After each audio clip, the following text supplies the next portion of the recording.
나는 50대 중반의 장모이고 이 집의 부엌과 거실, 그리고 작은 베란다까지 내 손길이 묻어있지 않은 곳이 없다. 딸과 사위가 이 아파트로 이사 왔을 때 나는 마치 내 삶의 연장이 또 하나 생긴 것처럼 느꼈다. 그래서 가끔씩 이렇게 예고도 없이 들러서 냉장고를 채워주고 빨래를 개고 창틀의 먼지를 닦곤 했다. 그날도 그랬다. 딸은 야근이라고 했고 사위는 집에서 재택근무를 한다고 했다. 나는 조용히 들어가서 김치와 반찬을 냉장고에 넣고 싱크대를 정리하고 베란다 문을 열어 환기를 시켰다. 집 안에는 커피와 남자 향수가 섞인 익숙하지만 내 것 같지 않은 냄새가 떠다녔다. 나는 습관처럼 현관 옆 작은 화장실부터 정리하려 했다. 문은 살짝 닫혀 있었지만 잠겨 있지는 않았다. 아무 생각 없이 손으로 문을 밀어 열었을 때 나는 그 안에서 절대 보고 싶지 않았던 장면을 보고 말았다. 사위가 거기 있었다.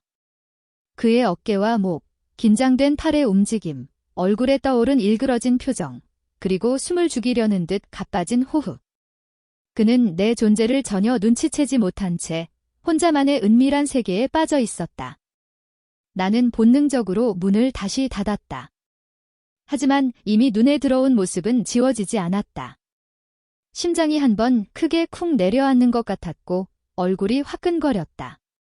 내가 지금 뭘 본 거지? 머릿속이 하얘졌다. 나 역시 한때는 젊었고 욕망이 낯설지 않았던 나이도 있었지만 이렇게 사위를 통해 그 현실을 마주하게 될 줄은 몰랐다. 싱크대 옆 의자에 앉았을 때 내 손은 아직도 조금 떨리고 있었다. 마치 내 잘못인 것처럼, 내가 훔쳐본 것처럼, 알지 말아야 할 비밀을 알아버린 사람처럼. 하지만 동시에 이상한 감정이 가슴 깊은 곳에서 올라왔다. 나도 여잔데 라는 생각. 남편과의 관계가 언제부터 형식이 되었는지, 서로의 몸을 마지막으로 부드럽게 어루만진 게 언제였는지 기억나지 않았다.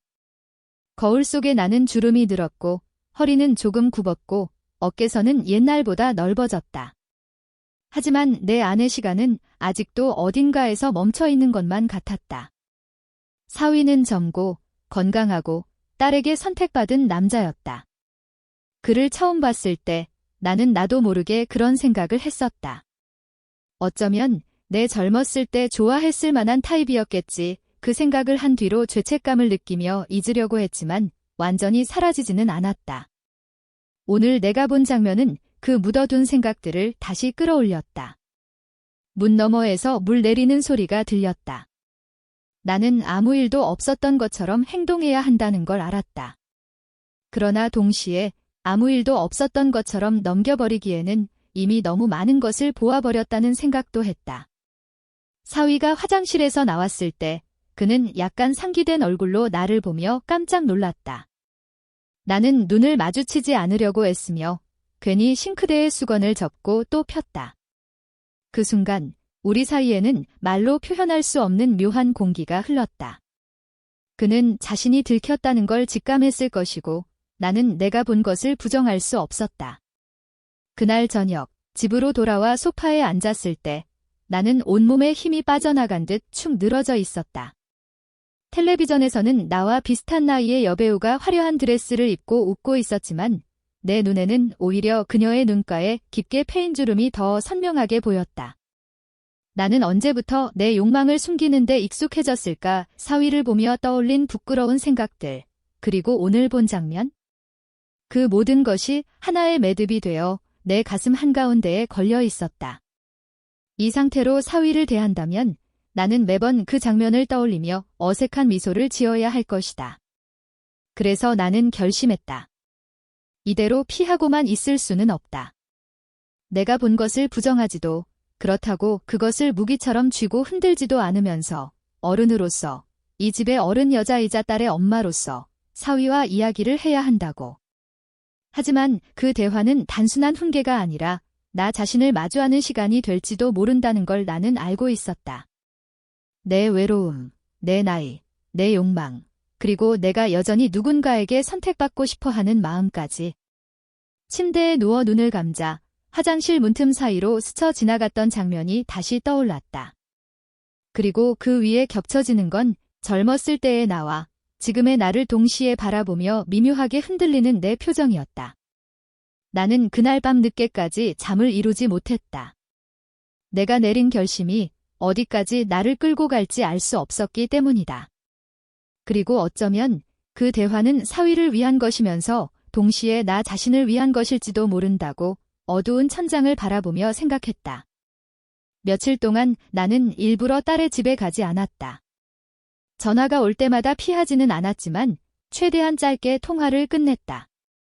딸은 내가 조금 피곤해 보인다고 걱정했지만 정작 내가 피곤한 것은 몸이 아니라 마음이라는 것을 알 리 없었다.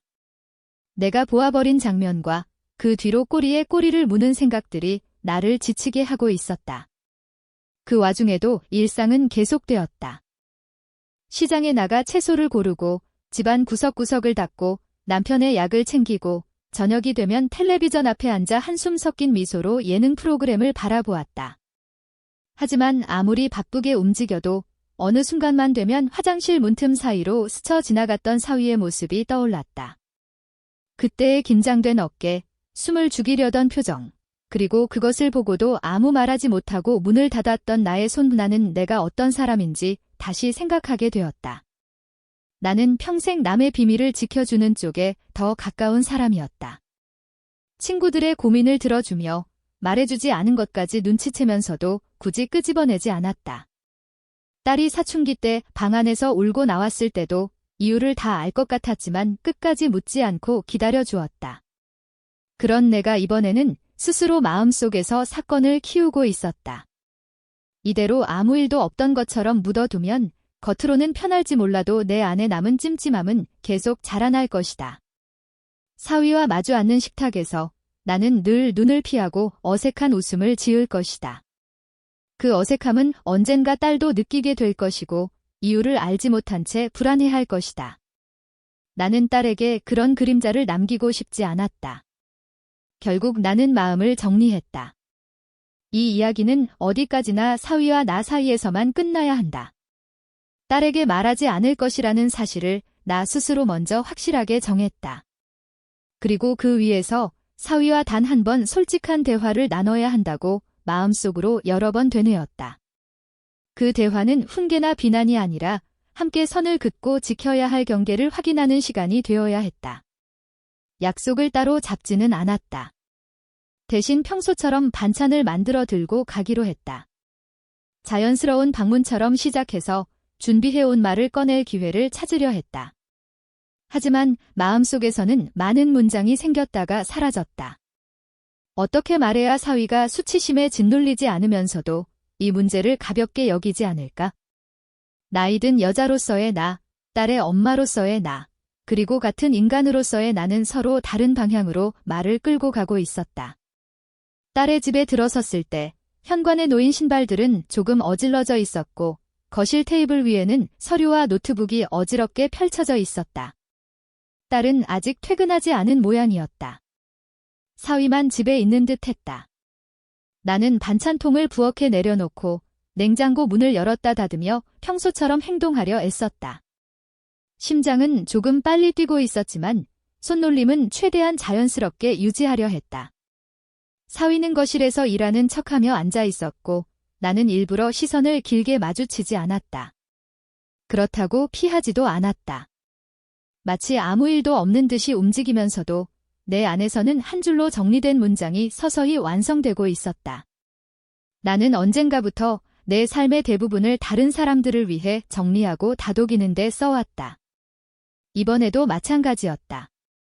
마음속에서 나를 향해 날카롭게 튀어나오는 생각들은 잠시 접어두고 이 집을 오래 지켜보고 싶다는 내 바람을 먼저 떠올렸다. 나는 먼저 부엌을 정리하고 베란다를 열어 환기를 시키고 거실에 놓인 다 마신 컵을 싱크대로 가져갔다. 그렇게 작은 일들을 하나씩 해 나가다 보니 마음속 긴장이 조금씩 풀리기 시작했다. 이 집은 여전히 내 딸의 웃음과 사위의 목소리, 그리고 아직 태어나지 않은 미래의 손주의 기척이 머무를 공간이었다. 그 소중함을 생각하면 지금 내 앞에 놓인 불편함쯤은 충분히 감당할 수 있을 것 같았다. 나는 거실과 부엌 사이, 그 애매한 지점에 서서 마음속으로 한 번 더 다짐했다. 이 문제를 이용하지 않겠다고. 내가 본 것을 무기처럼 들이밀지 않겠다고. 대신 나 자신을 포함한 우리 모두를 조금 더 안전하게 지키기 위한 계기로 삼겠다고. 사위와 눈이 마주쳤을 때 나는 숨을 깊게 들이마셨다. 내 표정이 너무 딱딱하지 않기를 바라면서, 너무 가볍지도 않기를 바라면서 그 두 사이 어딘가에 머무르려 했다. 그 순간 나는 우리가 이미 같은 기억을 공유하고 있다는 사실을 또렷이 느꼈다. 나만 알고 있는 비밀이 아니라 우리 둘 다 알고 있는 사건이라는 점에서. 나는 말 대신 먼저 행동으로 경계를 세우기로 했다. 집안에서 문이 완전히 닫히지 않은 공간에서는 이제 더 이상 사적인 행동을 하지 말아야 한다는 것을 사위가 스스로 느끼도록 하는 것이 첫 번째라고 생각했다. 나는 화장실 문을 지나칠 때마다 살짝 더 신경을 쓰며 시선을 돌렸고 그가 문을 여닫는 소리에 귀를 기울였다. 며칠이 지나며 나는 뭔가 달라졌다는 걸 느꼈다. 사위는 이전보다 집안에서의 움직임에 더 조심스러워졌고 퇴근 후에도 가끔 방 안에서 조용히 혼자 시간을 보내려 했다. 그 모습은 내가 원하던 방향과 닿아 있었다. 억지로 몰아붙이지 않아도 그는 이미 충분히 자신의 행동을 돌아보고 있는 것 같았다. 하지만 그럼에도 불구하고 나는 여전히 한 번은 말로 정리를 해야 한다고 느꼈다. 마음속의 매듭은 시간이 지난다고 저절로 풀리지 않는다. 오히려 더욱 단단하게 뭉쳐져 언젠가 예상치 못한 때에 터져나올지도 모른다. 나는 그런 폭발을 원하지 않았다. 조용한 때에 조용한 말로 선을 분명히 그어두고 싶었다. 어느 날 딸이 야근으로 늦는다는 연락을 하고 사위는 집에 혼자 있다는 메시지를 보냈다. 나는 일부러 그날을 택했다. 반찬을 한두 가지 챙기고 평소보다 조금 늦은 시간에 그 집을 찾아갔다. 현관문을 열고 들어갈 때 내 발걸음은 평소보다 무거웠지만 동시에 어느 정도의 각오로 단단히 묶여 있었다.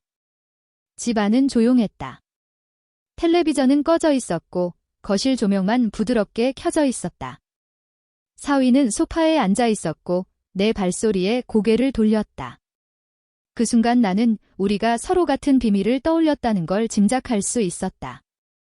그의 눈빛에는 미묘한 긴장과 불편함이 섞여 있었고 나 역시 비슷한 표정을 하고 있었을 것이다.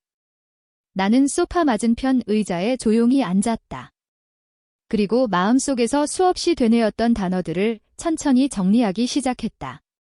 이 대화는 그에게 상처를 주기 위한 것이 아니었다. 나에게 남아있는 마지막 자존심이기도 했다. 나는 나이든 여자로서 단지 목격자가 아니라 이 집의 어른으로서 우리가 어디까지 허용되고 어디서부터 멈춰야 하는지 함께 확인하고 싶었다. 내 안에서는 많은 감정이 뒤섞여 있었다. 사위에 대한 일시적인 호기심과 동시에 그를 딸의 남편으로 바라보는 책임감, 그리고 내 삶이 어느새 욕망보다 체면과 도덕이라는 단어에 더 무게를 두게 되었다는 씁쓸한 자각까지. 그 모든 것들이 복잡하게 뒤엉켜 나를 조용한 혼란 속에 가두고 있었다. 하지만 그 혼란 속에서도 한 가지는 분명했다. 나는 이 상황을 빌미로 사위를 흔들고 싶지 않았다. 내 외로움을 달래기 위해 누군가의 약점을 쥐고 흔드는 사람이 되고 싶지 않았다. 나이가 들수록 사람은 더 단단해져야 하는 줄 알았지만 어쩌면 진짜 단단함은 남의 약점을 이용하지 않는 것에서 시작되는지도 몰랐다. 나는 의자에 앉아 손을 가지런히 모으고 깊게 숨을 들이마셨다. 그리고 마침내 마음속에서 준비해 두었던 말들을 꺼낼 준비를 했다. 이 대화가 끝난 뒤 우리는 예전과 똑같지는 않겠지만 적어도 더 나빠지지 않기를 바랐다. 서로의 약점을 나누어 가진 두 사람이 그 약점을 통해 더 위험해지지 않고 오히려 조금 더 조심스러워지는 관계가 되기를 바랐다. 그날 밤 나는 비로소 내 안에 또 다른 문 하나를 여는 기분이었다. 이 문을 열고 나면 나는 내가 어떤 어른이 되고 싶은지, 어떤 여자로 남고 싶은지 조금 더 분명하게 알게 될지도 모른다. 그리고 그 답은 사위와의 이 조용한 대화 속에서 서서히 모습을 드러낼 것 같았다. 나는 그와 마주 앉아 조용히 마음을 털어놓은 뒤 오래 묵은 매듭이 천천히 풀리는 것을 느꼈다. 우리가 공유한 불편한 기억은 더 이상 서로를 흔드는 비밀이 아니라 다시는 넘지 않기로 약속한 경계가 되었고, 그 위에서 우리는 조금 더 성숙한 어른으로 마주 설 수 있었다. 집을 나설 때 베란다 창문에 비친 내 얼굴은 예전보다 편안했고, 나는 비로소 나이 들미 부끄러운 것이 아니라 흔들리면서도 스스로를 바로잡을 줄 아는 마음에서 시작된다는 사실을 깨달았다.